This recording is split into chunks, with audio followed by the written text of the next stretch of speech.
अस्सलाम वालेकुम एवरीवन। उम्मीद करती हूँ कि आप सब लोग खैरियत से होंगे। तो आज हमारा बायो का फोर्थ चैप्टर है बायोमॉलिक्यूल, जिसका नेक्स्ट टॉपिक है importance of water.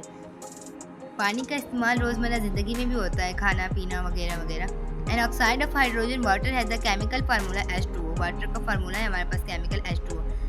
This seemingly simple molecule has many surprising properties. इसके पास हेल्थ एंड गैस प्रॉपर्टीज होती हैं which give it status to the medium of life. About 2/3 of our bodies are composed of water and cannot exist without it. हमारी जो body होती है वो पानी पर इंसार करती है, बगैर पानी के कोई भी सर्वाइव नहीं करता। In fact, it is the most abundant compound found in organisms. ये हमारे पास बहुत ज़रूरी अज्जा होती है जो तमाम ऑर्गेनिज्म के लिए ज़रूरी होती है। Its concentration varies from 65 to 89% in different organisms. इसकी जो कंसनट्रेशन होती है ना ऑर्गेनिजम्स में वो 65 से 89 के दरमियान तक होती है। बाकी आगे मल्टी सेलुलर की बात करें तो उसकी जो कंसनट्रेशन होती है वो टिश्यू से टिश्यू तक होती है। मतलब एग्जांपल के तौर पर आप ले लें, बोन सेल्स जो होते हैं ना वो अबाउट 20% वाटर से मिलकर बने होते हैं। ब्रेन सेल्स जो होते हैं वो 85% वाटर पर मुश्तमिल होते हैं। Water plays important role in making and maintaining the matter of protoplasm. ये हमारी बॉडी के अंदर प्रोटोप्लाज्म हम कहते हैं, साइटोप्लाज्म और न्यूक्लियोप्लाज्म जिनके अंदर पाए जाते हैं। एंड एस्टेब्लिशिंग सुटेबल एनवायरनमेंट, ये हमारे माहौल को बहाल रखने में, हमारी बॉडी को सही से काम परफॉर्म करने में मदद देते हैं। Water has many important properties which make it essential. आगे इसकी प्रॉपर्टीज बयान करेंगे। सब में पहले वाटर की जो प्रॉपर्टी है वो सॉल्वेंट प्रॉपर्टी है, यानी कि इसके पास वाटर के पास वो एबिलिटी होती है ये तमाम सामान को, तमाम चीज़ों को, तमाम लिक्विड्स को अपने अंदर डिसॉल्व कर लेता है। वाटर को हम यूनिवर्सल सॉल्वेंट भी कहते हैं। The ability of water to dissolve a wide variety of substances is due to its two properties। वो कहता है ये वाटर के पास जो एबिलिटी होती है ना हर चीज़ डिसॉल्व करने की, जिसकी वजह से इसे यूनिवर्सल सॉल्वेंट का नाम दिया गया। इसके पास दो प्रॉपर्टीज़ की वजह से होती है, एक पोलैरिटी ऑफ वाटर मॉलिक्यूल, दूसरा hydrogen bound.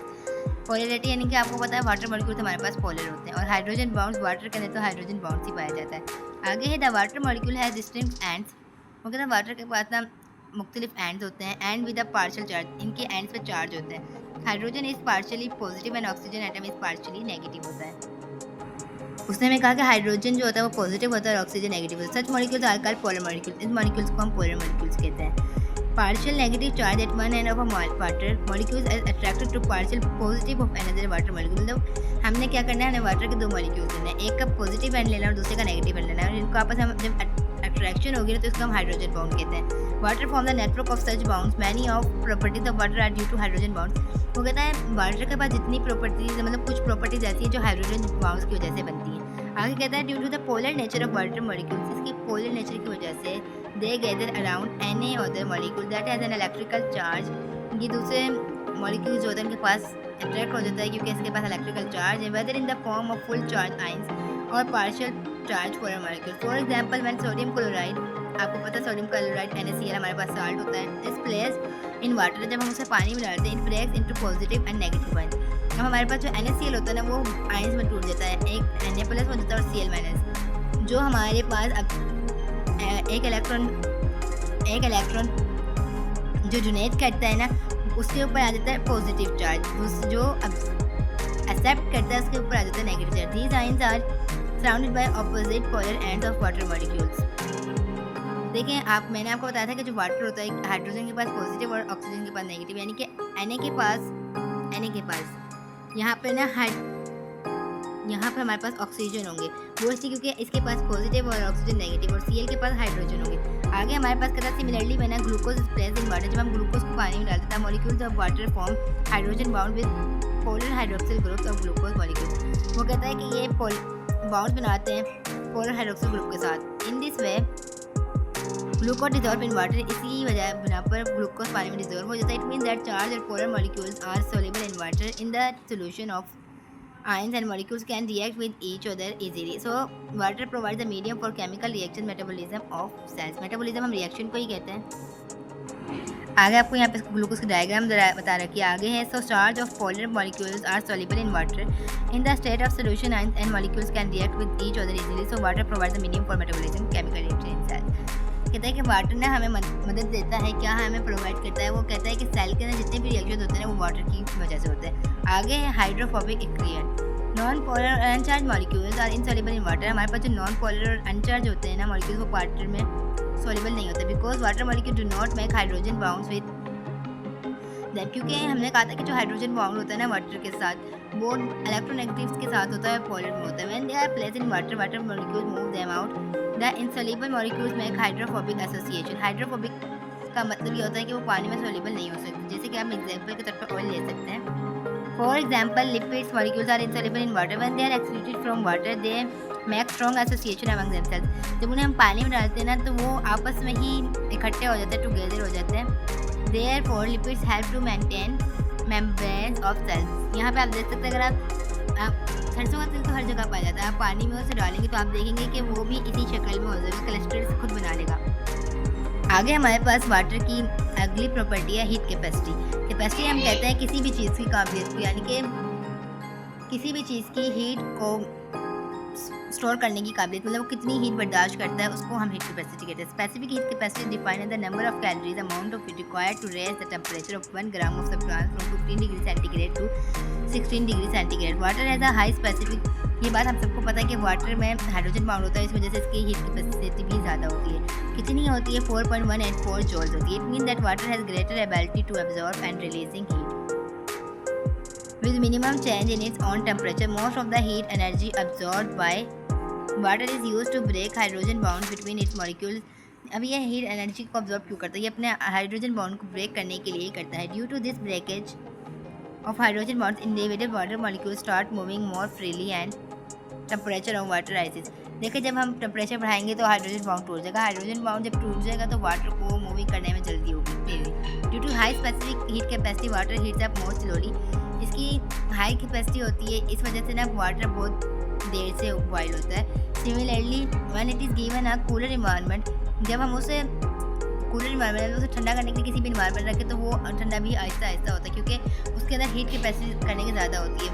Water thus works as temperature stabiliser not only for organism internal environment but also for the external environment.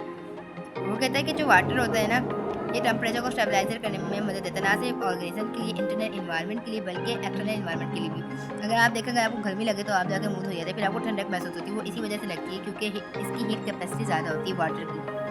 आगे है heat of vaporisation. It is the amount of heat required to change a liquid to gas.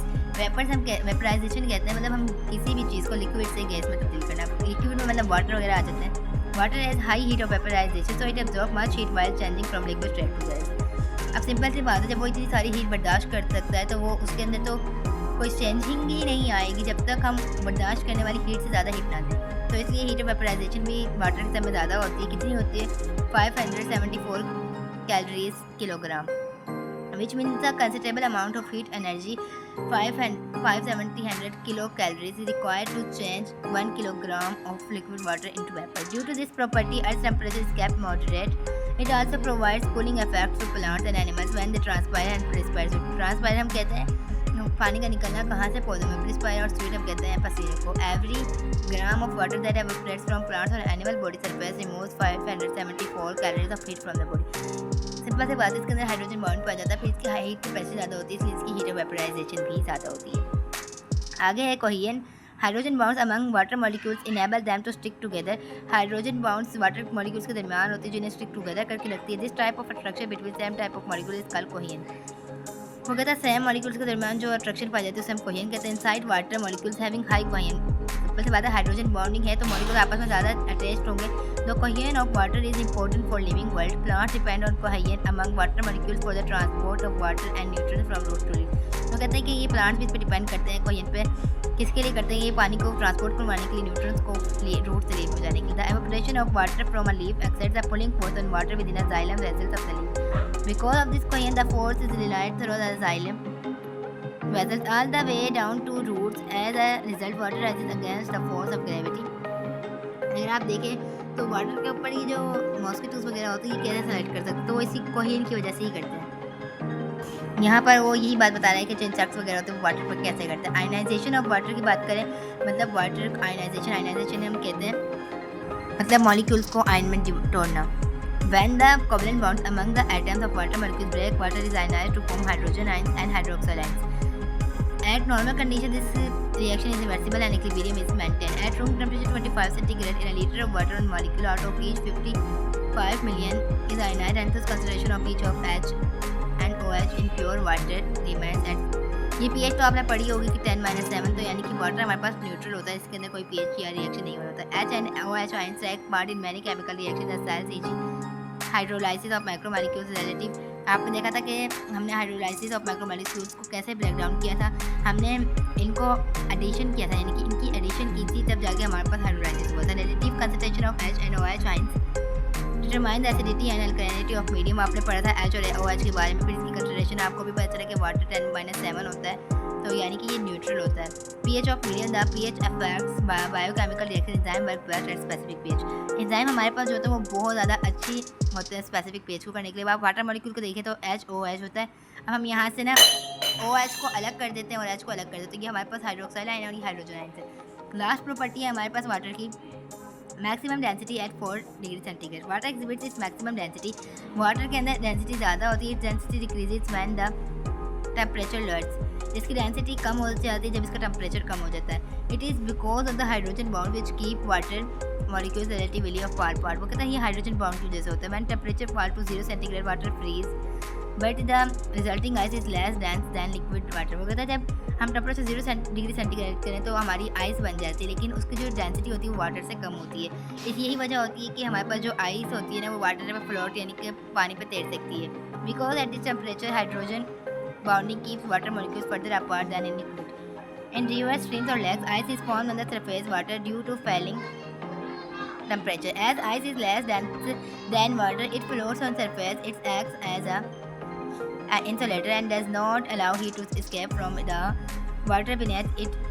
In this way, aquatic organisms are protected. वो हमें कहता है कि ice की जो density होती है वो वाटर से कम होती है। यही वजह होती है कि ना वो इंसुलेटर का काम करती है, ना ही हीट को अंदर जाने देती है और ना ही नीचे से ऊपर जाने देती है। अब आगे है properties of water and benefits to life. हमें टेबल बता रहा है कि यहाँ पे प्रॉपर्टीज़ है best solvent, maximum heat capacity, bonding के अंदर पोलरिटी होती है, हाइड्रोजन बॉन्डिंग के बेनिफिट यहाँ पर बताए गए। यहाँ पर भी है, ये बॉक्स पे आप लोग याद कर लेना। तो आज का टॉपिक हमारा यहीं पे ख़त्म होता है। उम्मीद करती हूँ कि आप लोगों को समझ में आ गया होगा। फिर मिलेंगे इंशाल्लाह नेक्स्ट टॉपिक के साथ। ओके, अल्लाह हाफिज़।